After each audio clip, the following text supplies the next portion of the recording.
Hello guys, this is just a little follow on from my last live stream, playing this game, The Devil Within Me. Yeah, quite scary, oh crap. So yeah, I was messing around with these bonus features and little bits like that, and just noticed they obviously got these games as well. So they've obviously been out a while, and this company's been doing this for quite a while by the look of it. So yeah, I've never seen or played any of these type of games before, and yeah, they got quite a few of them. And I definitely wouldn't be playing it on VR. Definitely not. um, Definitely, I'm proving myself in normal.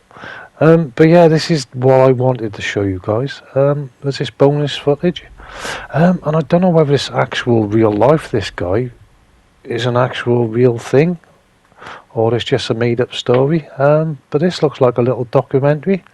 So I'm just going to play this documentary and let you see what this guy was actually really like. And yeah, when I watched it, yeah, it's making me more scared now going in this building. Like, so I'm going to be quiet and play this through, guys.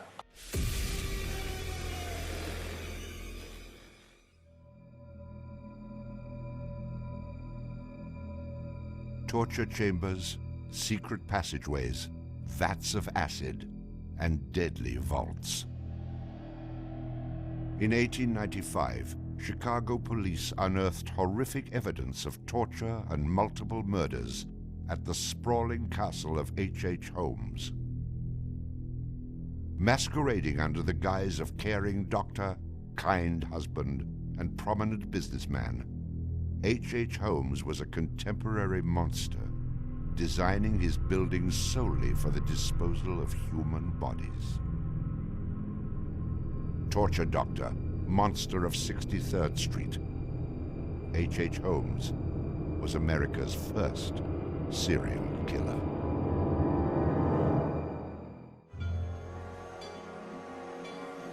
Just south of Chicago, the suburb of Englewood was thriving with commerce. The train station itself had 9 leading lines of railway and over 100 trains stopping there every day. No other suburb of Chicago had this luxury. Dr. Henry Howard Holmes, a pleasure to meet you. Arriving in Chicago, Holmes finds work immediately at the E.S. Holton drugstore, located at the southeast corner of 63rd and Wallace in Englewood. Several months later, Everett Holton dies of supposed natural causes. Then Claire Holton, his wife, disappears after selling the drugstore to Holmes. Owning the drugstore, Holmes had a steady flow of cash. He would often purchase and resell goods and properties under his numerous aliases. In addition to scamming creditors, Holmes obtained his funds from other phony inventions, such as a mineral water elixir, which in reality was obtained from the city's water supply. 1888. Holmes secures a lease on the vacant property across the street from the drugstore, the southwest corner of 63rd and Wallace. It is here that Holmes will make his horrific dreams come true. He will construct a building for which the entire world will remember him. Fantasies start very young, and so what he did then was he took a step furtherance of his fantasies to make it reality. And probably, if we had done a little bit of investigation back then, we would have seen things like his plans, but not just plans for a building, because we'd expect to see architectural plans, but plans for his torture rooms.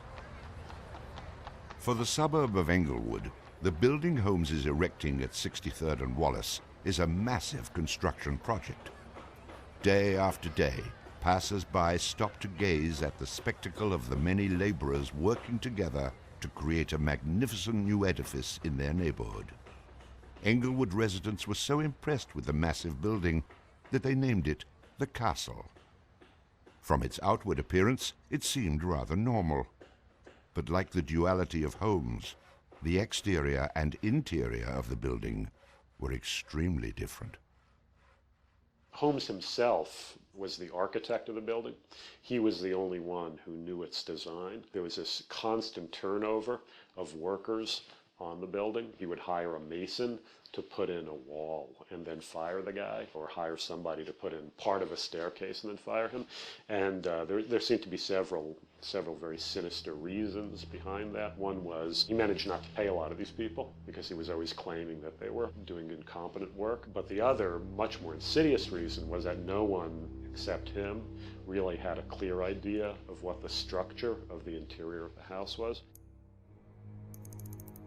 He had a huge bank vault installed in one of the rooms. And the way he did it was he put the vault in first while the building was under construction, and then built the room around it.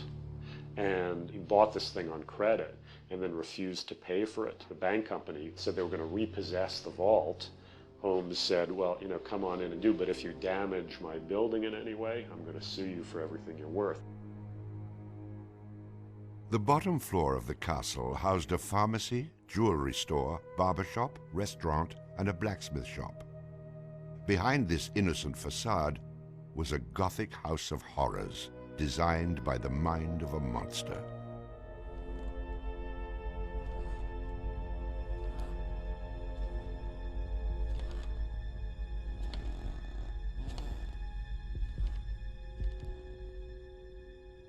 The third floor seemed innocent enough, containing rented rooms, legitimate offices, and Holmes's own bedroom.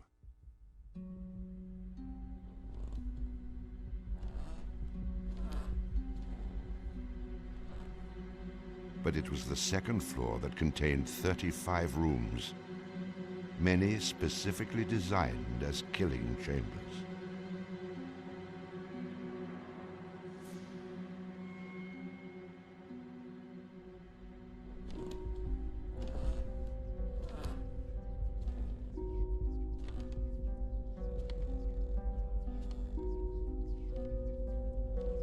Disorienting unsuspecting victims, the labyrinthian construction contained numerous staircases and doorways that led nowhere.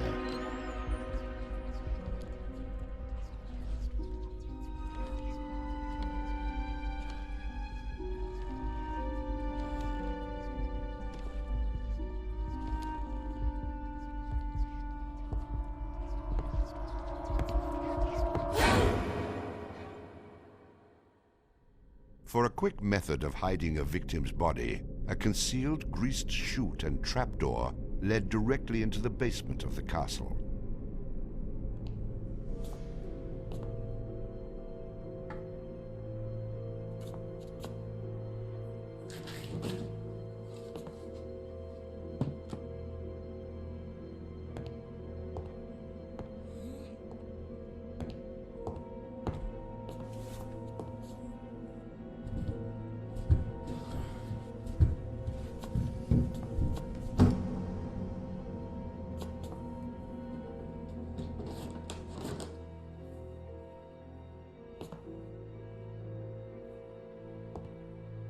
The basement held the most terrifying rooms, resembling a medieval torture dungeon. Acid vats, quicklime pits, and a crematorium disguised as a glass-bending furnace were Holmes's favorite methods of immediate body disposal.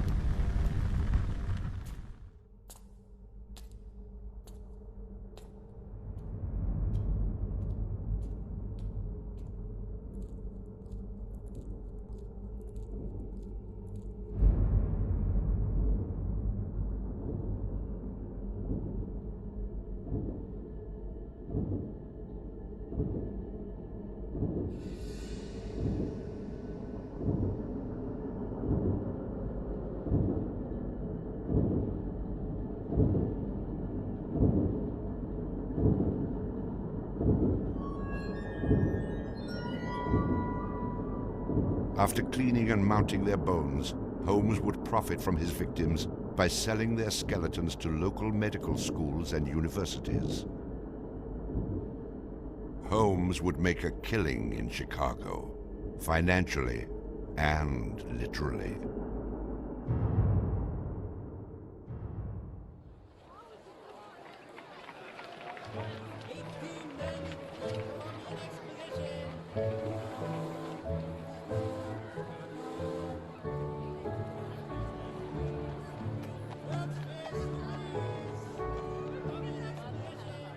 May 1st, 1893, the world's Columbian Exposition is open to the public in Chicago. Spanning 600 acres, sprawled out along beautiful Lake Michigan, the magnificent fair is a monumental sight to behold. Over 20 million people from around the world would attend the dazzling World's Fair between May 1st and October 30th, 1893.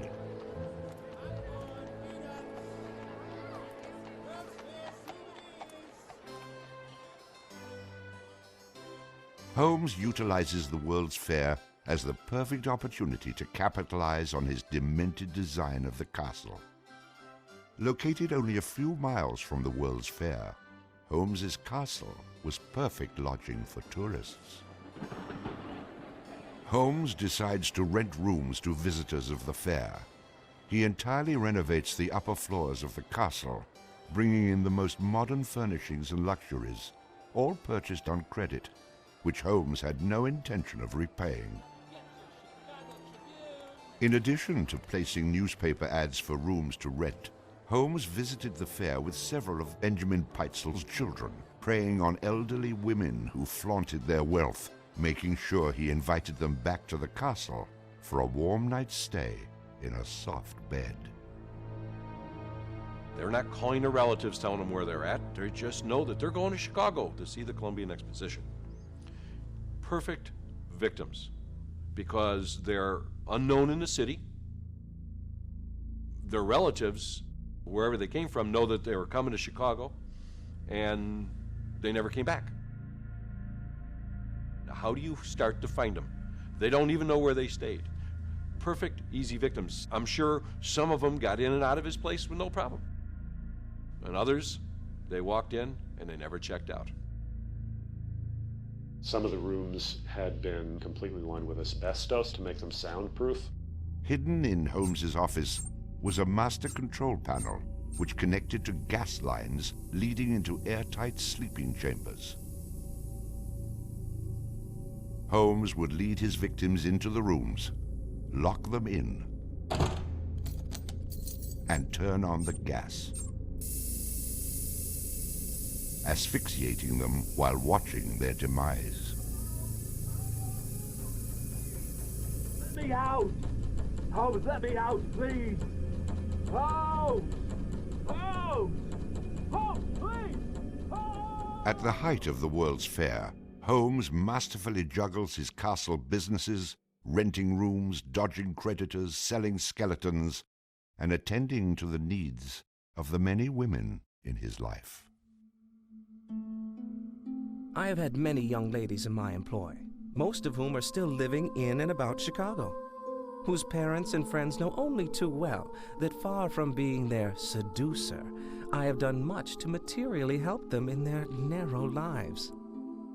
Being a personable, attractive young doctor and businessman, Holmes won the hearts of many women throughout his life. At one point, Holmes managed to secretly have 3 wives, each never knowing of the others. In 1890, Julia Connor became Holmes's employee and mistress, living at the castle with her daughter Pearl. When she became pregnant and demanded marriage, Holmes agreed on the condition that she allowed him to perform an abortion on her. She agreed. Neither Julia nor her daughter Pearl were ever seen again. Just a week later, Holmes sold a clean, articulated skeleton to the Hahnemann Medical College for nearly $200. In 1892, Holmes acquired another mistress, Emmeline Cigrand, and employed her as private secretary. Holmes sent Emmeline into the vault to retrieve some papers and sealed it, suffocating her to death. Several weeks later, the University of Chicago acquired a female skeleton from Dr. Holmes. In 1893, Minnie Williams became Holmes's new private secretary and eventually his mistress. Minnie was the beneficiary of a property in Fort Worth, Texas, valued at over $40,000. Holmes murdered Minnie and her younger sister Nanny, after having Minnie sign over the Fort Worth property to him. In 1894, Georgiana Yoke became Holmes's third wife. He married her under the name Henry Mansfield Howard. Like his other legitimate wives, Georgiana lived out her entire life. On July 19, 1895, Chicago police enter the Holmes castle. The world would now learn of the horrors that the castle had kept secret for so very long.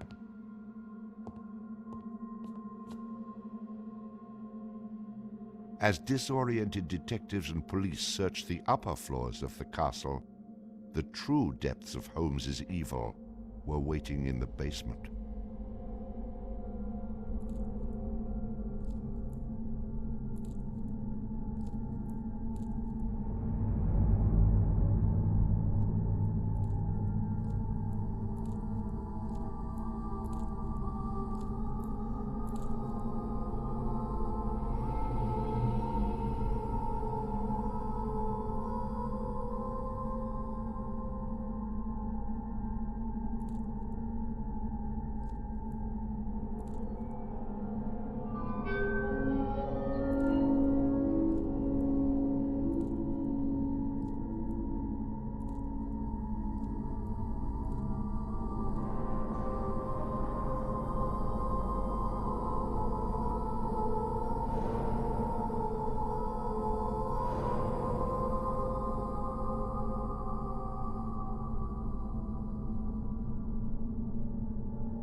Among the death devices in the basement of the castle, investigators find piles of mixed human and animal bones, bloody women's undergarments, and a wooden dissection table saturated with dried blood.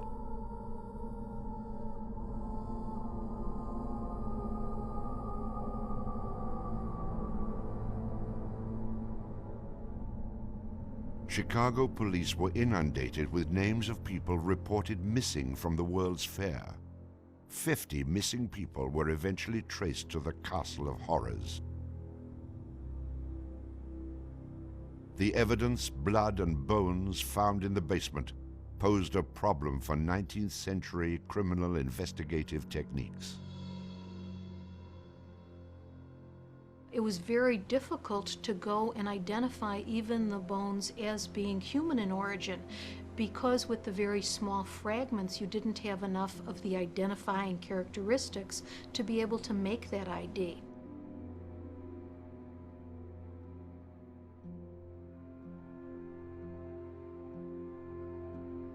The world is now calling Holmes the Monster of 63rd Street, Torture Doctor, and the Modern Bluebeard. Overnight, Holmes transforms from arch-swindler to arch-fiend. A Chicago journalist calls Holmes a multi-murderer. The Holmes case generated this incredible amount of national attention and really international attention. Really in his own time and in America, Holmes was much more notorious and more widely known than Jack the Ripper, who was a contemporary of his. Then as now, people were very, very fascinated to sort of visit the sites of these terrible crimes. And his castle became a kind of tourist site. And there were various people who were wanted to take it over and turn it into a kind of murder museum. And then just before some impresario was about to make it again into this tourist attraction, it burnt down. Somebody burnt it down. I mean, it could have been, who knows, some outraged citizen who didn't want this to become some very morbid tourist attraction.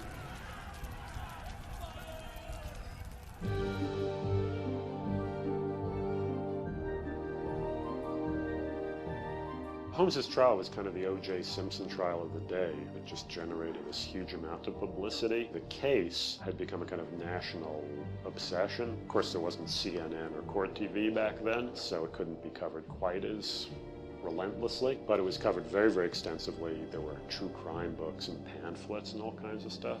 And Holmes himself had become a sort of folk figure almost, you know, the sort of national boogeyman.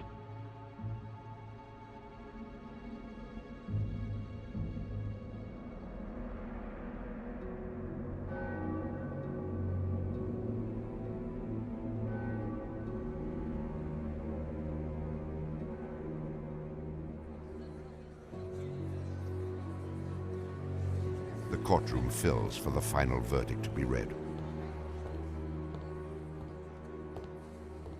Holmes becomes extremely nervous when not one of the jury members looks at him.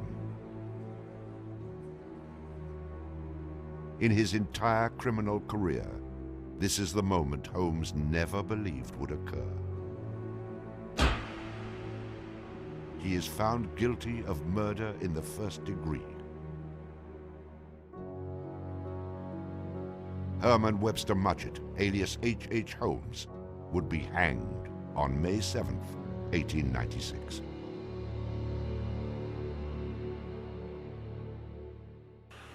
Wow, guys. If this is true, this guy was a complete lunatic. I'm going to stop it there, guys. There is a little bit more, but this video's dragged on quite a bit. Thanks for your time as always, guys. Let me know in the comments what you think. This is no gameplay at all. It wasn't intended as gameplay. It was just a historical catch-up. If this is true, then yeah, wow. Thanks for your time as always, guys. Bye.